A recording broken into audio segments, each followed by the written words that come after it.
수연이는 29살이 되도록 가족들에게 인정받지 못했다. 프리랜서 웹툰 작가로 일하며 겨우 생계를 이어가고 있었지만 집안에서는 여전히 백수 취급이었다. 명절 때마다 친척들이 모이면 항상 똑같은 소리를 들어야 했다. 수연이는 언제 제대로 된 직장 구할 거야? 요즘 웹툰으로 돈 벌기 어렵다던데. 공무원 시험이라도 봐야지. 오빠들은 다르게 대우받았다. 큰오빠 수철은 중형 자동차 딜러샵을 운영하며 연 매출 수십억을 올리고 있었다. 둘째 오빠 민주는 중견 택배업체를 경영하며 전국에 지점을 두고 있었다. 수연이만 유독 다른 취급을 받았다. 어릴 때부터 그랬다. 성적이 좋아도 여자는 적당히만 하면 돼라는 소리를 들었고, 이술에 재능이 있어도 그림 그려서 밥 먹고 살 거냐는 핀잔을 들었다. 아버지 김태우는 특히 수연이에게 엄했다. 오빠들에게는 용돈도 넉넉히 주고 원하는 건 다 사줬지만 수연이에게는 항상 돈의 소중함을 알아야 한다며 인색했다. 아버지가 간암 진단을 받은 건 작년 가을이었다. 처음에는 초기라고 했는데 6개월 만에 급속도로 악화됐다. 마지막 며칠은 의식을 잃고 중환자실에서 보냈다. 수연이는 매일 병원에서 밤을 새웠지만 아버지는 끝내 눈을 뜨지 못했다. 장례식장은 조용했다. 아버지는 평생 검소하게 살았고 화려한 걸 싫어했다. 작은 중고차 판매업을 하며 성실하게 살았지만 특별히 부자는 아니었다. 조문객들이 하나둘 돌아가고 가족들만 남았을 때였다. 변호사가 찾아왔다. 유언장 공개는 내일 사무실에서 하겠습니다. 수연이는 별다른 기대가 없었다. 아버지가 자신에게 특별히 남겨줄 게 있을 거라고 생각하지 않았다. 그날 밤 수연이는 아버지의 방을 정리했다. 옷장 속에서 낡은 앨범을 발견했다. 어릴 때 가족 사진들이 있었는데 유독 수연이가 찍힌 사진이 많았다. 왜 나만 이렇게 많이 찍어두셨을까? 의문이 들었지만 깊이 생각하지 않았다. 다음 날 변호사 사무실. 가족들이 모두 모였다. 큰오빠 수철은 정장을 빼입고 왔고 둘째 오빠 민주는 비싼 시계를 차고 있었다. 수연이만 평상복 차림이었다. 변호사가 유언장을 펼쳤다. 고 김태훈님의 유언에 따라 재산을 분배하겠습니다. 첫째 김수철에게는 서울 구로구 중고차 매매단지, 내 상가, 건물 전체를 물려줍니다. 현재 시가 기준 약 22억 원입니다. 큰오빠 수철이 만족스러운 표정을 지었다. 둘째 김민준에게는 경기도 용인시 소재 물류창고 2개 동과 부지를 물려줍니다. 현재 시가 기준 약 18억 원입니다. 둘째 오빠 민준도 웃었다. 그리고 막내 김수연에게는 변로사가 잠시 멈춰서 서류를 다시 확인했다. 전라남도 완도군 소안도의 폐허선 정박장과 주변 부지 1만 평, 그리고 정박되어 있는 노후 어선 3척을 물려줍니다. 순간 정적이 흘렀다. 큰오빠 수철이 먼저 반응했다. 폐허선 정박장이요. 그게 뭔가요? 변호사가 설명했다. 15년 전에 고인께서 매입하신 부지입니다. 당시 매입가는 5억 원이었으나 현재는 지가 하락과 시설 노후화로 인해 1억 원 정도로 평가됩니다. 둘째 오빠 민준이 어이없어 했다. 1억 원요. 우리는 20억씩 받는데 수연이는 1억? 수연이는 충격받았다. 아버지가 이렇게까지 차별할 줄은 몰랐다. 혹시 다른 재산은 없나요? 변호사가 고개를 저었다. 이게 전부입니다. 그리고 한 가지 더 있습니다. 변호사가 봉투를 꺼냈다. 고인께서 막내 따님께만 따로 전달하라고 하신 편지입니다. 집으로 돌아온 수연이는 아버지의 편지를 열어봤다. 수연아, 이 편지를 읽고 있다면 아버지는 이미 세상에 없을 것이다. 너는 지금 억울하고 화가 날 것이다. 왜 나만 이런 대우를 받는지 이해할 수 없을 것이다. 하지만 아버지를 믿어라. 소안도 그 땅은 내가 생각하는 것보다 훨씬 특별한 곳이다. 절대 팔지 마라. 그리고 박종길 아저씨를 찾아가라. 그분이 모든 것을 설명해 주실 것이다. 편지 끝에는 박종길이라는 사람의 주소와 전화번호가 적혀 있었다. 수연이는 바로 전화를 걸었다. 여보세요. 박종길입니다. 안녕하세요. 저는 김태훈의 딸 수연입니다. 아, 수연이 기다리고 있었어. 아버지가 돌아가셨구나. 내일 만날 수 있을까? 다음 날 박종길 아저씨를 만났다. 70대의 단정한 할아버지였다. 내 아버지와는 30년간 절친이었어. 함께 사업도 하고 여행도 많이 다녔지. 박종길 아저씨는 큰 봉투를 꺼냈다. 이게 내 아버지가 평생 모은 자료들이야. 내가 봐야 할 것들이야. 봉투 안에는 여러 가지가 들어있었다. 낡은 일기장, 신문 스크랩들, 사진들, 그리고 각종 서류들. 내 아버지는 젊을 때 역사학을 전공했어. 대학 졸업 후에 문화재 발굴 일을 잠깐 한 적도 있고. 주연이는 놀랐다. 아버지가 역사학 전공이라는 건 처음 듣는 얘기였다. 그때 완도 지역 문화재 조사를 나갔다가 소완도에서 흥미로운 것을 발견했어. 박종길 아저씨가 일기장을 펼쳤다.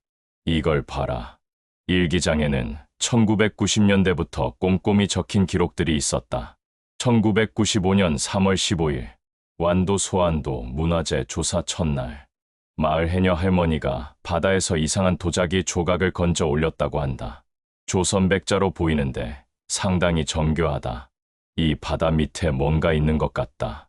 1995년 3월 18일, 어부 김 씨가 그물에 걸린 금속 덩어리를 보여줬다. 청동으로 보이는데 형태가 특이하다. 혹시 불상의 일부가 아닐까? 더 자세한 조사가 필요하다. 1995년 3월 22일, 마지막 조사일. 확신이 선다. 소완도 앞바다에는 분명히 고대 침몰선이 있다. 아마도 고려시대 또는 조선 초기의 무역선으로 추정된다. 하지만 아직 때가 아니다. 주연이는 흥미로웠다. 그럼 아버지가 진짜로 침몰선이 있다는 걸 알고 계셨던 거예요? 그래. 하지만 당시에는 발굴 기술도 부족했고 무엇보다 정부에 관심이 없었어. 그래서 기다리기로 했어. 박종길 아저씨는 계속 설명했다. 내 아버지는 그 후로도 매년 소완도를 찾아갔어. 마을 사람들과 친해지고 바다 상황을 계속 지켜봤지. 일기장을 더 읽어보니 아버지의 치밀한 계획이 드러났다. 1998년 7월 22일, 소완도 재방문. 이번에는 어부들이 바다에서 더 큰 금속 덩어리를 건져 올렸다. 전문가에게 의뢰한 결과 고려시대 청동 제품으로 확인됐다. 이제 확신한다. 2000년 5월 10일, 소완도 정박장 부지 매입을 검토 중이다. 하지만 아직 때가 아니다. 발굴 기술이 더 발전해야 하고 정부 정책도 바뀌어야 한다. 2005년 8월 15일, 드디어 결정했다. 소완도 정박장 부지를 매입하겠다. 5억 원이라는 큰 돈이지만 투자할 가치가 있다. 2009년 12월 31일, 소완도 부지 매입 완료. 이제 기다림의 시간이다. 주연이가 성장할 때까지 주연이만이 이 보물을 올바르게 세상에 내놓을 수 있을 것이다. 주연이는 가슴이 뛰었다. 아버지가 15년 동안 이 모든 걸 계획했다는 것인가? 왜 하필 저예요? 오빠들이 훨씬 능력도 있고 사업 수완도 좋은데. 박종길 아저씨가 미소를 지었다. 내 아버지는 항상 말했어. 주연이는 다르다. 돈보다는 의미를 보는 아이다. 혼자 갖기보다는 나누는 걸 아는 아이다. 라고. 주연이는 주말에 완도로 향했다. 서울에서 KTX를 타고 목포까지 간 다음 버스로 갈아타고 완도까지 5시간이 걸렸다. 완도항에서 소완도행 배를 탔다. 작은 여객선의 승객은 10명도 안 됐다. 대부분 마을 주민들이었다. 배에서 만난 한 할머니가 말했다. 아가씨, 소완도에 무슨 일로 가시나? 아버지가 거기 땅을 사두셨어요.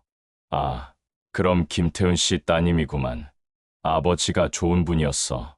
마을에 도움도 많이 주시고. 주연이는 놀랐다. 아버지가 소완도 사람들과 그렇게 친했다는 걸 몰랐다.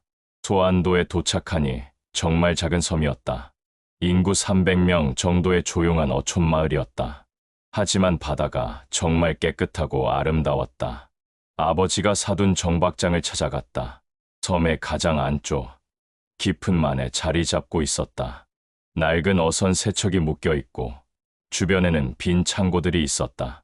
왜 하필 이곳을? 주연이는 주변을 둘러봤다.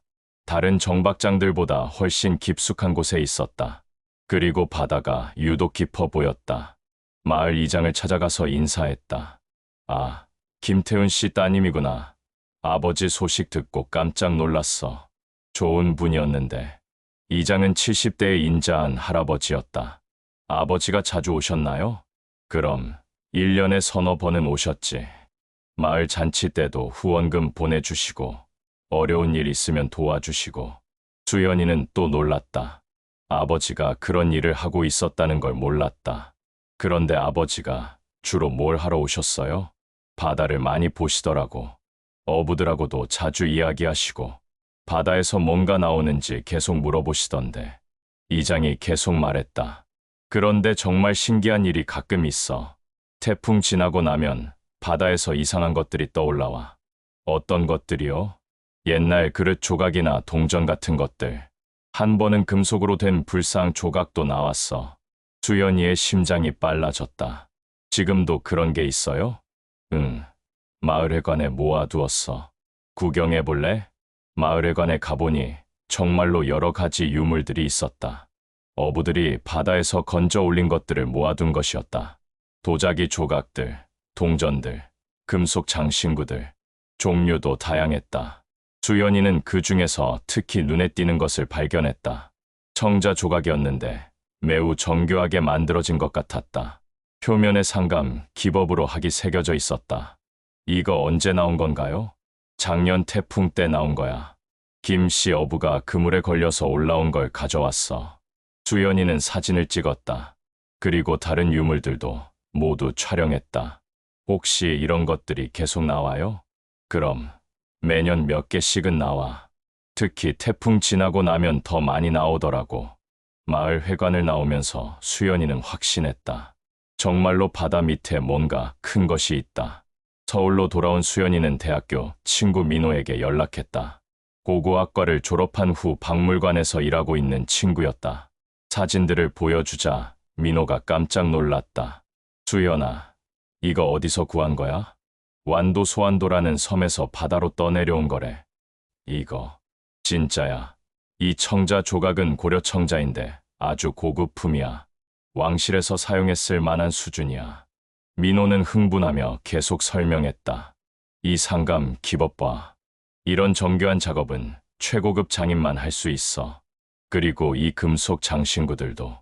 이건 완전 보물이야. 그럼 정말 가치가 있는 거야? 가치. 이런 온전한 조각만 해도 박물관에서 수억 원에 사갈 거야. 그런데 이게 바다에서 계속 나온다고? 민호는 더 흥미로워했다. 혹시 바다 밑에 침몰선이 있는 거 아닐까? 고려시대나 조선시대 무역선 말이야. 그럼 어떻게 확인할 수 있어? 전문 기관에 신고해야 해. 국립해양문화재연구소라는 곳이 있어. 거기서 정밀 조사를 할 수 있을 거야. 민호의 소개로 국립해양문화재연구소의 이수진 연구원을 만났다. 해양고고학 박사로 침몰선 발굴 전문가였다. 정말 흥미로운 이야기네요. 완도 지역은 예전부터 해상, 교통의 요지였거든요. 고려시대에는 중국과 일본을 잇는 중요한 항로였어요. 이수진 연구원은 사진들을 자세히 살펴봤다. 이 유물들의 시대가 일치하네요. 모두 고려 후기에서 조선 전기 사이의 것들 같아요. 만약 정말 침몰선이 있다면 상당히 중요한 발견이 될 거예요. 그럼 조사해 볼 수 있나요? 물론이죠. 하지만 먼저 예비 조사를 해야 해요. 수중 탐지 장비로 바다 밑을 스캔해 보는 거죠. 일주일 후 이수진 연구원과 함께 소환도로 갔다. 연구소에서 수중 탐지 장비와 전문 인력을 보냈다. 조사는 이틀간 진행됐다. 수연이의 정박장 앞바다를 중심으로 반경 1km 구역을 탐사했다. 둘째 날 오후 탐지 결과가 나왔다. 수연 씨, 이리 와보세요. 이수진 연구원이 흥분하며 불렀다. 모니터에는 바다 밑 지형이 3D로 표시되어 있었다. 그리고 그 한가운데 큰 물체가 보였다. 이거 정말 큰 물체가 바다 밑에 있네요. 배 같아 보이는데요? 맞아요. 크기로 봐서는 길이 30m 이상의 대형 선박일 가능성이 높습니다. 그것도 상당히 오래된 것 같아요. 이수진 연구원은 계속 설명했다. 형태를 보면 고대 무역선의 특징이 나타나요. 고려시대나 조선 전기의 대형 상선일 가능성이 높습니다. 그럼 정말 침몰선이 있는 거네요? 네, 거의 확실합니다. 하지만 본격적인 발굴을 위해서는 문화재청 허가가 필요해요. 수연이는 가슴이 뛰었다. 아버지의 30년 추측이 맞았던 것이다. 허가가 나면 얼마나 걸려요? 글쎄요. 빠르면 6개월, 늦으면 1년 정도 걸릴 수도 있어요.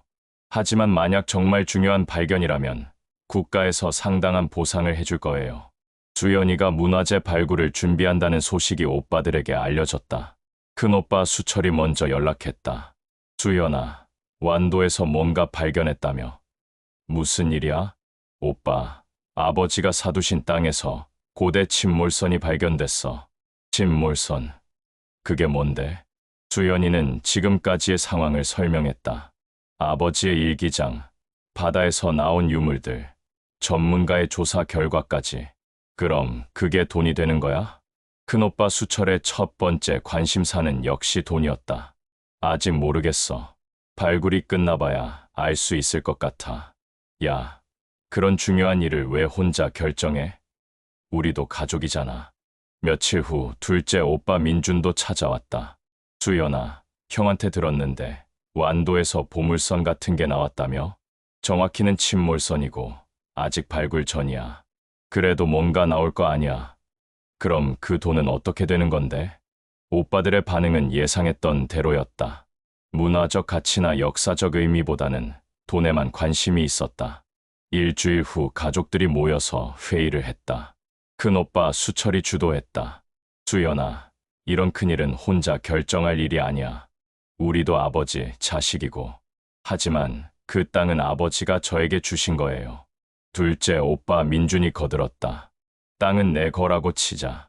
하지만 거기서 나오는 보물은 어떻게 해? 그것도 내 혼자 가질 거야? 큰오빠 수철은 더 직접적이었다. 아버지 유산 분배가 불공평했던 건 인정해. 하지만 이건 다른 문제야. 이런 큰 돈이 생기면 가족끼리 나눠 가져야지. 수연이는 답답했다. 오빠들, 이건 문화재예요. 개인이 소유할 수 있는 게 아니라고. 문화재. 그럼 돈은 어떻게 되는데? 국가에서 보상금을 준다고 하던데. 그 돈도 함부로 쓸 수 있는 게 아니에요. 오빠들은 이해하지 못했다. 그럼 뭐하러 발굴해? 돈도 못 가져가면서. 수연이는 한숨을 쉬었다. 오빠들과는 가치관 자체가 달랐다. 오빠들은 변호사를 찾아가서 상담받았다. 유산 분할을 재검토할 수 있는 방법이 없을까요? 변호사는 고개를 저었다. 이미 상속 등기가 완료된 상태라서 어렵습니다. 유언장도 명확하고요. 하지만 그 땅에서 엄청난 보물이 나온다면 어떻게 되나요? 토지 소유권은 바뀔 수 없지만 거기서 발생하는 수익에 대해서는 가족끼리 협약을 맺을 수는 있습니다. 어떤 의미인가요? 토지는 수연 씨 소유로 두되 문화재 발굴로 인한 보상금이나 수익은 가족이 나눠 갖는다는 협약을 맺는 거죠. 큰오빠 수철이 눈을 빛냈다. 좋네요. 그렇게 하죠. 하지만 수연이는 그런 협약에 동의하지 않았다. 오빠들, 아버지가 왜 저한테만 그 땅을 주셨는지 생각해봐요. 무슨 소리야? 아버지는 제가 이 발견을 올바르게 처리할 거라고 믿으셨어요. 돈벌이 수단으로 쓰라고 주신 게 아니야. 오빠들은 법적으로 해결되지 않자 다른 방법을 시도했다. 직접 완도로 내려가서 현지 조사를 하기로 했다. 우리가 먼저 상황을 파악하자. 그래, 수연이가 숨기고 있는 게 더 있을지도 몰라. 일주일 후 오빠들이 갑자기 소환도에 나타났다. 수연이 몰래였다. 마을 이장을 찾아가서 이것저것 물어봤다. 저희 여동생이 여기 자주 온다던데 뭘 하러 왔는지 아세요? 이장은 순수하게 대답했다.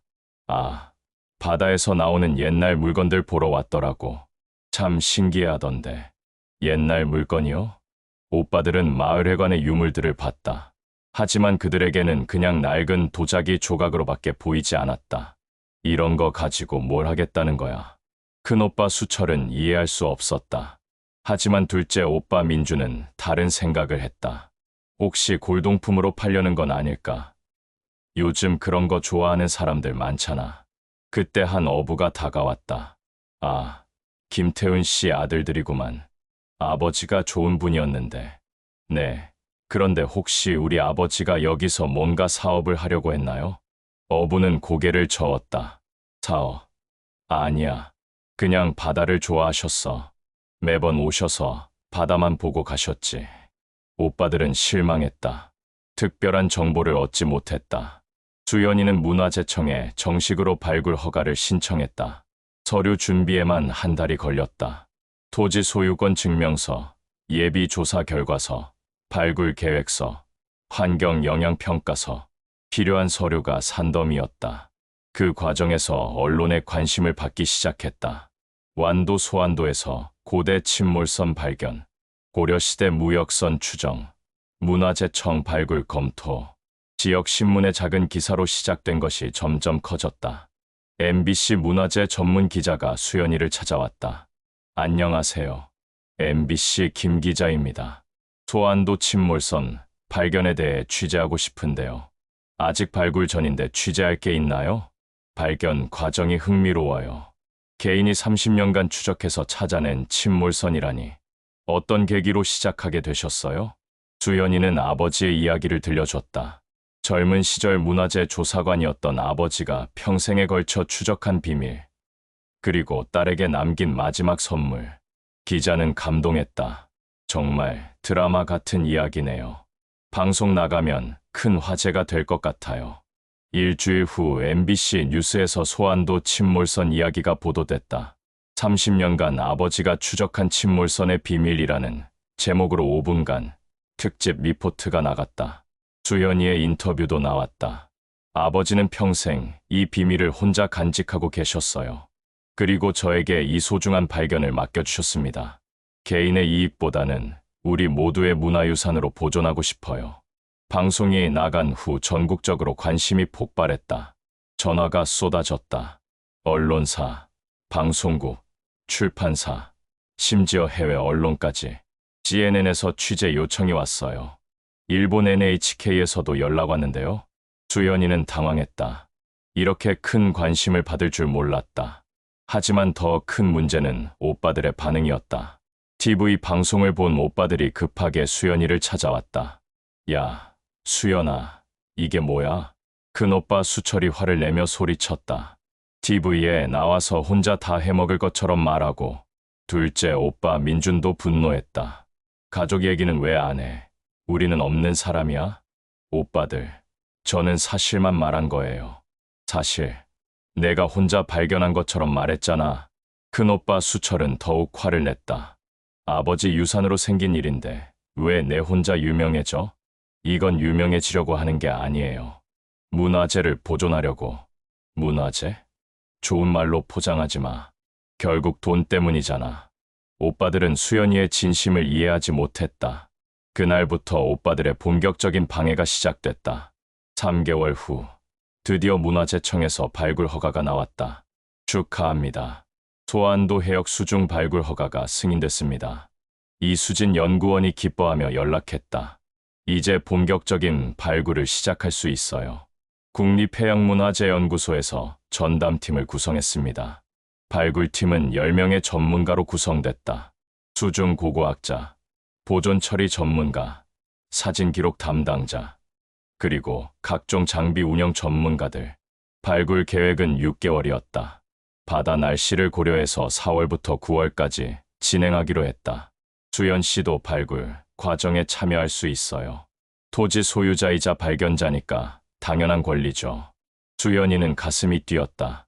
아버지가 30년간 꿈꿔온 순간이 드디어 시작되는 것이었다. 하지만 오빠들은 달랐다. 발굴이 시작되기 전날 오빠들이 변호사와 함께 찾아왔다. 수연아, 마지막으로 얘기해보자. 변호사가 서류를 꺼냈다. 가족 간 수익 분배 협약서입니다. 발굴로 인한 모든 수익을 3등분하자는 내용입니다. 만약 이 협약에 동의하지 않으면 법정 소송을 진행하겠어. 큰오빠 수철이 협박조로 말했다. 소송, 무슨 명목으로요? 유산 분배 무효 소송. 아버지가 정신이 온전하지 않은 상태에서 유언장을 작성했다고 주장할 거야. 수연이는 어이없었다. 아버지가 정신이 온전하지 않았다고요. 그런 말을 어떻게 해요? 우리는 이미 증거를 확보했어. 둘째 오빠 민준이 말했다. 아버지 치료 기록을 보면 항암제 부작용으로 의식이 흐려진 적이 여러 번 있어. 그때 유언장을 작성했다고 주장할 거야. 수연이는 분노했다. 오빠들이 이런 사람들인 줄 몰랐어요. 하지만 굴복하지 않았다. 좋아요. 법정에서 봅시다. 저는 아버지의 진심을 믿어요. 4월 첫째 주, 소안도에서 본격적인 발굴이 시작됐다. 전국 언론이 몰려들었다. 수중 발굴은 육상 발굴보다 훨씬 어렵고 위험하기 때문에 더욱 관심을 받았다. 30년 만에 베일을 벗는 바다 속 비밀, 고려시대 무역선, 오늘부터 본격 발굴. 첫날은 정확한 위치 확인과 발굴, 구역 설정에 시간을 보냈다. 수중 탐지 결과 침몰선은 수심 25m 지점에 있었다. 크기는 길이 32m, 폭 8m의 대형선이었다. 정말 큰 배네요. 이수진 연구원이 감탄했다. 고려시대 최대급 무역선일 가능성이 높아요. 둘째 날부터 본격적인 수중 작업이 시작됐다. 전문 잠수사들이 바다 밑으로 내려가서 침몰선 주변의 모래와 뻘을 조심스럽게 제거했다. 수연이도 잠수복을 입고 함께 내려갔다. 생전 처음 보는 바다 속 풍경이었다. 그리고 그 바다 밑에서 아버지의 30년 꿈이 현실이 되고 있었다. 발굴 시작 일주일 후, 첫 번째 중요한 유물이 발견됐다. 수연 씨, 이거 보세요. 잠수사가 물 위로 올라와서 소리쳤다. 손에는 흙투성이지만 온전한 형태의 청자 항아리가 들려 있었다. 완전한 형태네요. 이수진 연구원이 흥분했다. 고려 청자 매병입니다. 상태도 완벽하고요. 청자를 깨끗하게 닦아내자 아름다운 상감 무늬가 드러났다. 국화와 구름 무늬가 정교하게 새겨진 최고급 작품이었다. 이런 수준의 청자는 왕실이나 최고, 귀족만 사용할 수 있었어요. 언론들이 흥분했다. 고려 청자 완품 발견. 1000년 만에 드러난 바다 속 보물. 하지만 이건 시작에 불과했다. 그 후 매일 새로운 유물들이 발견됐다. 중국 송나라 도자기, 일본 가마쿠라 시대 도검, 동남아시아산 향료 용기들. 정말 국제적인 무역선이었네요. 역사학자들이 감탄했다. 고려가 얼마나 활발한 해상 무역을 했는지 보여주는 결정적 증거입니다. 2주 차에는 더욱 놀라운 것이 발견됐다. 금으로 만든 불상이었다. 이건 정말 대단해요. 이수진 연구원이 떨리는 목소리로 말했다. 고려시대 금불상 중에서도 최고 수준입니다. 아마 왕실에서 주문 제작한 것 같아요. 불상의 높이는 20cm, 무게는 3kg이었다. 순금으로 만들어졌고 세부 조각이 매우 정교했다.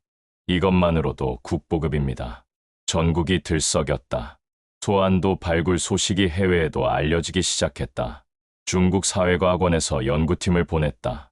이 배에서 나온 중국 도자기들이 송나라 궁정에서 사용하던 것과 동일합니다. 일본 도쿄대학교 고고학과에서도 관심을 보였다. 일본에서 발견된 고려 도자기와 같은 루트로 전해진 것 같습니다. 동남아시아 여러 나라에서도 연구 협력을 제안했다. 유네스코에서 공식 서한을 보냈다. 소안도 발굴은 동아시아 고대 무역사 연구의 획기적 전환점이 될 것입니다. 수연이는 자랑스러웠다. 아버지의 발견이 전 세계적으로 인정받고 있었다. 하지만 오빠들의 생각은 달랐다. 발굴이 한창 진행 중일 때 오빠들이 기자회견을 열었다. 저희는 고인의 아들들입니다. 언론에서 마치 막내 수연이가 혼자 모든 걸 한 것처럼 보도하고 있는데 이는 사실과 다릅니다. 큰오빠 수철이 기자들 앞에서 말했다. 아버지의 유산으로 이루어진 발견인데 왜 한 사람만 부각시키는 건가요? 둘째 오빠 민준도 거들었다. 가족의 동의 없이 진행된 발굴에 문제가 있다고 봅니다. 기자들이 질문했다. 그럼 발굴을 중단하자는 건가요? 아닙니다. 발굴은 계속되어야 합니다. 하지만 공정한 과정을 거쳐야죠. 오빠들의 기자회견이 보도되자 여론이 분열됐다. 가족 간의 문제를 공개적으로 다루는 게 맞나? 하지만 유산 분배가 불공정했던 건 사실 아닌가? 수연이는 상처받았다. 이런 식으로 가족 문제가 공개되는 게 싫었다. 발굴 2개월 차, 가장 놀라운 발견이 있었다. 배의 선실 깊숙한 곳에서 목재 상자가 발견된 것이다. 이거 뭔가 특별한 것 같아요. 상자는 단단한 목재로 만들어져 있었고 바다 속에서도 형태를 유지하고 있었다. 조심스럽게 상자를 열어보니 그 안에는 놀라운 것들이 들어있었다. 두루마리 형태의 문서들, 인장들, 그리고 황금 패찰들. 이건 공식 문서들인 것 같아요. 한문학자가 번역했다. 고려 고종 시대의 무역 허가서입니다. 그리고 이건 왕실의 친서네요. 문서를 자세히 분석한 결과 더욱 놀라운 사실이 밝혀졌다. 이 배는 단순한 무역선이 아니라 고려 왕실의 공식 사절단이 탔던 배였다. 외교 사절선이었구나. 그래서 이렇게 귀중한 유물들이 실려 있었던 거예요. 발굴이 마무리된 후 문화재 전문가들이 유물의 가치를 평가했다. 결과는 충격적이었다. 총 2,847점의 유물이 발견됐고 이 중 1,200점이 국보급으로 분류됐다. 전체 가치는 최소 300억 원으로 추정됩니다. 문화재청 관계자가 발표했다. 하지만 학술적 가치는 돈으로 매길 수 없습니다. 한국 고대사 연구의 새로운 장을 여는 발견입니다. 법에 따라 발견자인 수연이에게는 총 가치의 70%에 해당하는 200억 원의 보상금이 지급되기로 했다. 오빠들이 달려왔다. 200억. 정말이야? 큰오빠 수철의 눈이 돈 모양으로 변했다. 이제 됐지. 이 돈을 가족끼리 나눠야지. 하지만 수연이의 대답은 예상과 달랐다. 오빠들, 미안하지만 이 돈을 그렇게 쓸 순 없어. 뭐라고? 아버지가 원하시는 방식대로 써야겠어. 수연이는 이미 계획을 세워두고 있었다. 이 돈으로 해양문화재 보존재단을 만들 거예요. 그리고 오빠들한테도 각자 30억씩 줄게요. 30억. 네, 저도 30억만 가질 거예요. 나머지 140억은 모두 재단에 기부할 거예요. 오빠들은 믿을 수 없었다. 미쳤어. 140억을 기부한다고? 왜요? 이 돈은 제가 벌어서 생긴 게 아니에요. 1000년 전 조상들이 남긴 유산이에요. 수연이는 차분히 설명했다. 이런 소중한 발견을 개인이 독차지하는 건 옳지 않아요. 모든 사람이 함께 누릴 수 있어야 해요. 그럼 우리 30억도 기부하라는 거야? 아니요. 오빠들은 각자 알아서 하세요. 대신 조건이 있어요. 어떤 조건인데? 그 돈을 단순히 사업 확장에만 쓰지 마세요. 정말 의미 있는 일에 써보세요. 수연이는 구체적으로 제안했다. 큰오빠는 자동차 사업을 하시니까 저소득층을 위한 중고차 지원 사업을 해보세요. 둘째 오빠는 택배업을 하시니까 농촌이나 벽지 지역 무료 배송 서비스를 해보세요. 오빠들은 처음에는 탐탁지 않아 했다. 그런 걸로 돈이 되겠어? 돈이 되지 않아도 의미가 있을 거예요. 한 번만 해보세요. 수연이의 진심이 전해졌는지 오빠들의 태도가 조금씩 바뀌기 시작했다. 그래, 한번 해보자. 큰오빠 수철이 먼저 동의했다. 어차피 30억이라는 큰 돈을 받는 거니까 뭔가 의미 있는 일을 해보는 것도 나쁘지 않겠어. 둘째 오빠 민준도 고개를 끄덕였다. 수연이는 140억 원으로 태운해양문화재단을 설립했다. 아버지의 이름을 딴 재단이었다. 재단의 목표는 명확했다. 첫째, 전국 바다에서 발견되는 문화재들을 체계적으로 조사하고 보존한다. 둘째, 해양 고고학을 전공하는 학생들에게 장학금을 지원한다. 셋째, 어촌 마을의 문화유산을 보존하고 관광자원으로 개발한다. 재단 설립 발표회에서 수연이는 말했다. 이 재단은 아버지의 30년 꿈을 이어가는 곳입니다. 바다에 잠든 우리 조상들의 이야기를 찾아서 후세에 전하겠습니다. 언론들이 감동했다. 200억 기부한 29세 여성, 그녀의 선택, 돈보다 의미를 택한 젊은 문화재 발견자. 재단은 빠르게 성장했다. 전국에서 해양문화재 발견, 신고가 쏟아졌다. 소환도는 완전히 달라졌다. 예전에는 인구 300명의 조용한 어촌이었지만 이제는 연간 50만 명이 찾는 문화 관광지가 됐다. 하지만 무분별한 개발은 피했다. 재단에서 마을과 협력해서 친환경적으로 개발했다. 고려해 상왕국 체험관이 들어섰다. 발굴된 유물들의 복제품을 전시하고 고려시대 무역선을 재현한 체험 시설이 만들어졌다. 마을 주민들은 모두 관광업에 종사하게 됐다. 민박, 음식점, 기념품점, 어선 체험, 다양한 일자리가 생겼다. 우리 아들이 도시에서 일하다가 돌아왔어요. 마을 이장은 기뻐했다. 이제는 섬에서도 충분히 살 수 있거든요. 젊은 사람들이 돌아오면서 마을에 활기가 넘쳤다. 폐교 위기에 있던 초등학교도 다시 문을 열었다. 수연이는 뿌듯했다. 아버지가 꿈꿨던 모습이 현실이 되고 있었다. 큰오빠 수철은 약속대로 저소득층을 위한 중고차 지원 사업을 시작했다. 희망카 사업이라고 이름 붙였다. 경제적으로 어려운 사람들에게 중고차를 저렴하게 임대해주는 사업이었다. 월 10만 원의 저렴한 비용으로 중고차를 빌려주고 정기 점검과 수리도 무료로 해줬다. 처음에는 수익이 나지 않아서 불평했지만 점점 보람을 느끼게 됐다. 형, 정말 고마워요. 한 고객이 수철에게 인사했다. 이 차 덕분에 취업할 수 있었어요. 이제 안정적으로 일하고 있습니다. 그런 말을 들을 때마다 수철은 뿌듯했다. 돈으로는 살 수 없는 기분이더라. 둘째 오빠 민준도 농촌 지역 무료 배송 서비스를 시작했다. 따뜻한 배송 서비스였다. 산간벽지나 외딴 농촌 마을까지 무료로 배송해주는 서비스였다. 시골 어르신들이 온라인 쇼핑몰에서 주문한 생필품들을 직접 집까지 배달해드렸다. 할머니, 주문하신 약 가져왔어요. 아이고, 고마워라. 버스 타고 읍내까지 나가기가 힘들었는데 민주는 어르신들이 고마워하는 모습을 보며 새로운 기쁨을 발견했다. 수익은 별로 안 나지만 정말 보람있어. 형제들의 변화를 본 수연이는 기뻤다. 아버지의 유산이 가족 모두를 더 좋은 사람으로 만들고 있었다. 재단 일로 바쁜 어느 날, 수연이는 아버지의 중고차 판매업소를 완전히 정리하러 갔다.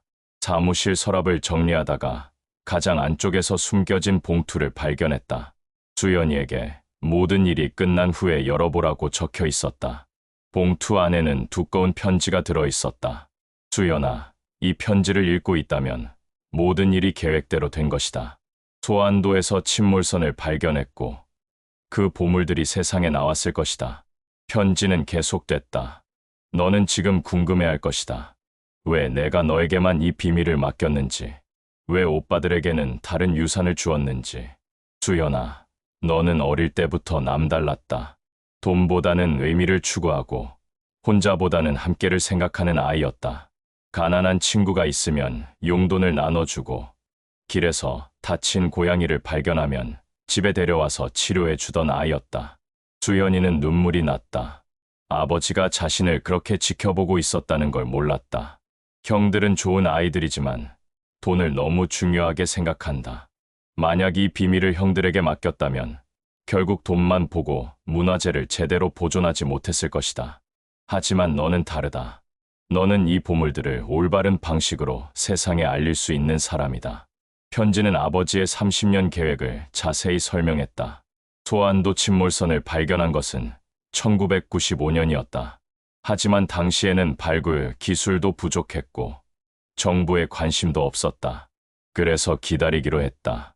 15년간 매년 소안도를 찾아가며 마을 사람들과 관계를 쌓았다. 그들의 신뢰를 얻어야 나중에 발굴할 때 협력을 받을 수 있기 때문이었다. 2009년에 부지를 매입한 것도 계획의 일부였다. 혹시 다른 사람이 먼저 그곳을 매입해서 문화재를 훼손할까봐 걱정했다. 그리고 가장 중요한 것은 너를 기다리는 것이었다. 내가 충분히 성장해서 이 일을 감당할 수 있을 때까지. 수연이는 아버지의 깊은 사랑을 느꼈다. 모든 것이 계획된 것이었다. 수연아, 내가 이 일을 통해 형들도 변화시킬 수 있을 거라고 믿는다. 진정한 가족은 함께 성장하는 것이다. 마지막 문장이 가슴을 뭉클하게 했다. 아버지의 마지막 선물을 잘 받아다오. 그리고 이 사랑을 다른 사람들에게도 나누어 주길 바란다. 태운해양문화재단의 활동이 국제적으로도 주목받기 시작했다. 중국에서는 남중국해 침몰선 조사에 협력을 요청했다. 한국의 발굴 기술과 보존 방법을 배우고 싶습니다. 일본에서도 공동 연구를 제안했다. 고대 동아시아 해상 교역로를 함께 연구하면 좋겠습니다. 동남아시아 여러 나라에서도 러브콜을 보냈다. 베트남 참파 왕국 시대 침몰선 조사 협력, 태국 아유타야 왕조 해상 무역로 연구, 인도네시아 고대 향료 무역선 발굴 지원, 수연이는 아시아 해양 실크로드 복원 프로젝트를 시작했다. 10개국이 참여하는 대규모 국제협력 사업이었다. 바다가 나라를 나누는 경계가 아니라 연결하는 다리가 되게 하고 싶어요. 유네스코에서 이 프로젝트를 공식 지원하기로 했다. 재단 설립 5년 후 놀라운 성과들이 나타났다. 전국 바다에서 156건의 새로운 문화재가 발견됐다. 제주도에서는 조선시대 조운선이, 인천 앞바다에서는 고구려 시대 전함이 발견됐다. 동해에서는 신라시대 국제무역선이, 서해에서는 백제시대 외교선이 나왔다. 우리나라 바다가 살아있는 역사 박물관이었네요. 역사학자들이 감탄했다. 재단에서 지원한 장학생들도 150명을 넘었다. 이들은 전국 각지에서 해양 고고학 연구를 이어가고 있었다. 소안도는 이제 동아시아 해양 문화의 메카가 됐다. 매년 열리는 고려 해상왕국 축제에는 10개국에서 학자들과 관광객들이 찾아왔다. 가장 중요한 것은 가족의 변화였다. 어느 날 가족들이 모여서 아버지 오주기 제사를 지냈다. 분위기는 5년 전과 완전히 달랐다. 돈 때문에 다투는 일도 없고 서로를 진심으로 존중했다. 큰오빠 수철은 말했다. 아버지, 이제야 아버지 뜻을 알겠어요. 수연이를 통해서 우리 모두 더 나은 사람이 됐어요. 수철의 희망카 사업은 전국으로 확산됐다. 이제는 정부에서도 지원하는 사회적 기업이 됐다. 5년간 3만 명이 넘는 사람들이 도움을 받았어요. 그분들이 안정적인 일자리를 구하는 걸 보면 정말 뿌듯해요. 둘째 오빠 민준도 고백했다. 예전에는 돈만 중요하다고 생각했는데 이제는 다른 사람들을 돕는 게 더 행복해요. 민준의 따뜻한 배송 서비스도 크게 성장했다. 이제는 전국 상간벽지까지 커버하는 시스템이 구축됐다. 시골 어르신들이 도시 사람들과 똑같이 편리하게 살 수 있게 됐어요. 수연이는 아버지 영정 앞에서 말했다. 아버지, 저희가 진짜 가족이 됐어요. 서로 경쟁하는 게 아니라 함께 좋은 일을 하는 가족이요. 6년 차 되던 해, 수연이는 결혼했다. 상대방은 재단에서 함께 일하는 해양 고고학자 준호였다. 수연이가 이루어낸 일들에 감동받아서 이 분야에 뛰어들게 됐어요. 준호는 진심으로 수연이를 사랑했다. 돈이 아니라 그녀의 마음을 사랑했다. 결혼식에는 소안도 마을 사람들도 모두 참석했다. 수연이가 우리 마을의 은인이야. 마을 이장이 축사를 했다. 이 아이 덕분에 우리 마을이 완전히 달라졌어. 젊은 사람들이 돌아오고 활기가 넘치고 결혼 후 수연이는 첫째 아이를 가졌다. 딸이었다. 이름을 뭘로 할까요? 태훈이 어때요? 할아버지 이름을 따서. 수연이는 미소를 지었다. 좋아요. 할아버지의 사랑이 계속 이어지는 거네요. 재단 설립 10년 후 태훈해양문화재단은 아시아 최대의 해양문화재 보존기구가 됐다. 20개국과 협력하여 300여 건의 수중 발굴을 성공적으로 마쳤다. 발견된 문화재들은 각국의 박물관에 전시되어 수백만 명이 관람했다. 재단에서 지원한 장학생들은 이제 500명을 넘었다. 이들은 전 세계에서 해양 고고학 연구를 이끌고 있었다. 유네스코에서 수연이를 해양문화유산 보존 대사로 임명했다. 파리에서 열린 시상식에서 수연이는 연설했다.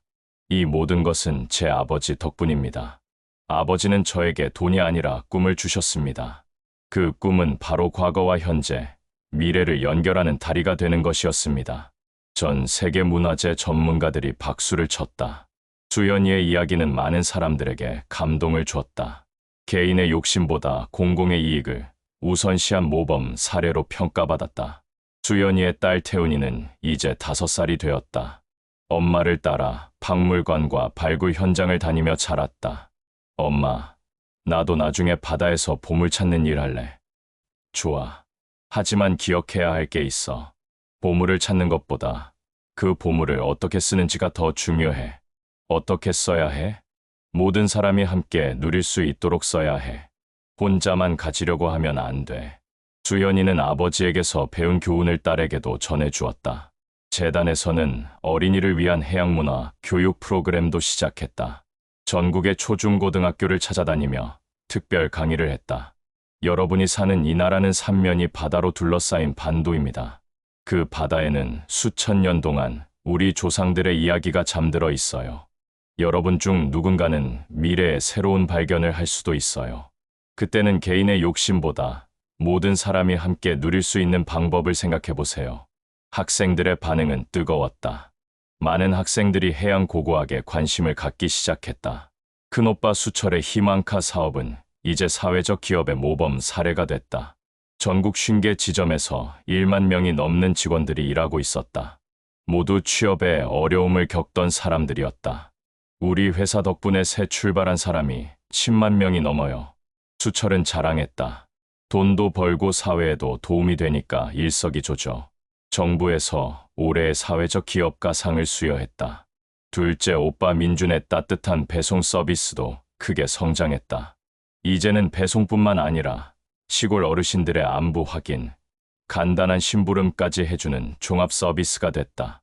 디지털 소외계층을 위한 다리 역할을 하고 있어요. 민준은 뿌듯해했다.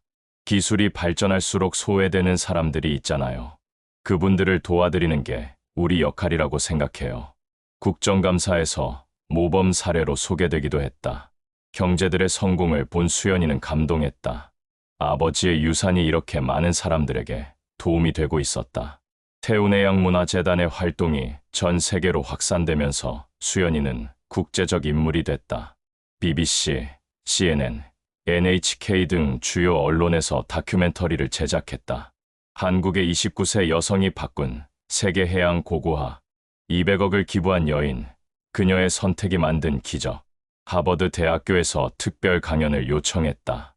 개인의 이익보다 인류 공동의 유산을 선택한 당신의 결정이 많은 사람들에게 영감을 줬습니다.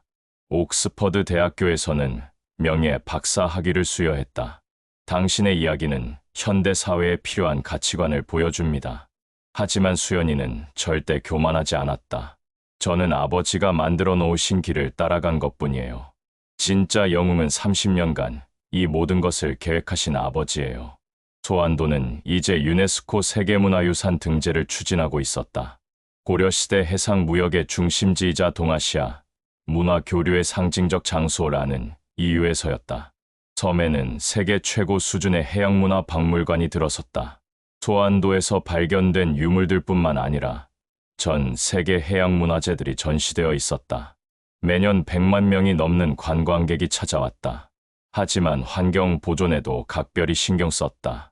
개발과 보존의 조화가 소안도 모델의 핵심이었다. 마을 주민들의 소득도 크게 늘었다. 하지만 전통적인 어촌 문화는 그대로 보존됐다. 관광지가 됐지만 우리 마을의 정체성은 잃지 않았어요. 마을 이장이 자랑했다. 오히려 전통 문화가 더욱 소중해졌어요. 재단에서는 차세대 해양 고고학자 양성에도 힘썼다. 매년 여름 해양문화재 발굴 캠프를 열어서 대학생들에게 실습 기회를 제공했다. 이론만 아는 게 아니라 직접 체험해보는 게 중요해요. 수연이는 학생들에게 강조했다. 그리고 가장 중요한 건 올바른 마음가짐이에요. 문화재는 우리 모두의 것이라는 생각을 가져야 해요. 캠프를 수료한 학생들 중 많은 수가 해양 고고학자의 길을 선택했다. 이제는 전 세계 대학에서 한국으로 연수를 오고 싶어 했다. 태운재단의 프로그램이 세계 최고 수준이에요. 미국 하버드대 교수가 평가했다. 기술적 우수성뿐만 아니라 철학적 가치관까지 배울 수 있어요. 15년이 지난 지금 수연이는 44이 되었다. 딸 태운이는 고등학생이 되었고 둘째 아이 미나도 중학생이 되었다. 아이들은 자연스럽게 해양문화재에 관심을 갖게 됐다. 주말마다 박물관을 찾고 발굴 현장을 견학하며 자랐다. 할아버지가 남기신 유산이 이렇게 큰 일이 될 줄 누가 알았겠어요. 수연이는 아버지 묘소 앞에서 혼자 말했다. 묘비에는 새로운 글귀가 추가되어 있었다. 진정한 유산은 사랑이다. 김태훈. 그 옆에는 작은 글씨로 이렇게 적혀 있었다. 아버지의 사랑을 이어받아 딸 수연 올림. 매년 아버지 제삿날이면 가족들이 모두 모였다. 이제는 3대가 함께하는 큰 가족이 되었다. 큰오빠 수철의 가족, 둘째 오빠 민준의 가족, 그리고 수연이의 가족까지 모두 20명이 넘는 대가족이었다. 건배, 할아버지께, 아버지께 서로 다른 세대지만 같은 마음이었다. 아버지 김태훈의 사랑은 이렇게 영원히 이어져 나갔다. 물질적인 것이 아닌 정신적인 유산으로 말이다. 진정한 분은 나눌 때 더 커진다는 것. 가족의 사랑은 때로는 시련을 통해 더 깊어진다는 것. 그리고 개인의 행복보다 모두의 행복이 더 값지다는 것. 이것이 김태훈이 딸에게 남긴 진정한 유산이었다. 바다에 잠든 1000년 전 조상들의 이야기가 현재의 가족을 하나로 묶어주었다. 그리고 그 이야기는 미래 세대까지 계속 이어져 나갈 것이었다. 폐허 선장이라는 쓸모없어 보이던 유산이 200억 원의 보물로 변하는 기적. 하지만 진짜 기적은 그 보물을 통해 가족이 하나가 되고 수많은 사람들이 행복해지는 것이었다. 수연이는 바다를 바라보며 생각했다. 아버지가 평생 꿈꿨던 모든 것이 현실이 되었다. 그리고 그 꿈은 계속해서 더 큰 꿈으로 자라나고 있었다. 시간은 흘러도 변하지 않는 것들이 있다. 바로 가족에 대한 사랑과 이웃에 대한 배려. 김태훈의 유산은 바로 그런 것이었다. 30년간 아버지가 준비한 선물은 단순한 보물이 아니었다. 그것은 딸이 세상을 더 아름답게 만들 수 있는 힘이었다. 그리고 그 힘은 지금도 계속해서 세상에 선한 영향력을 퍼뜨리고 있다.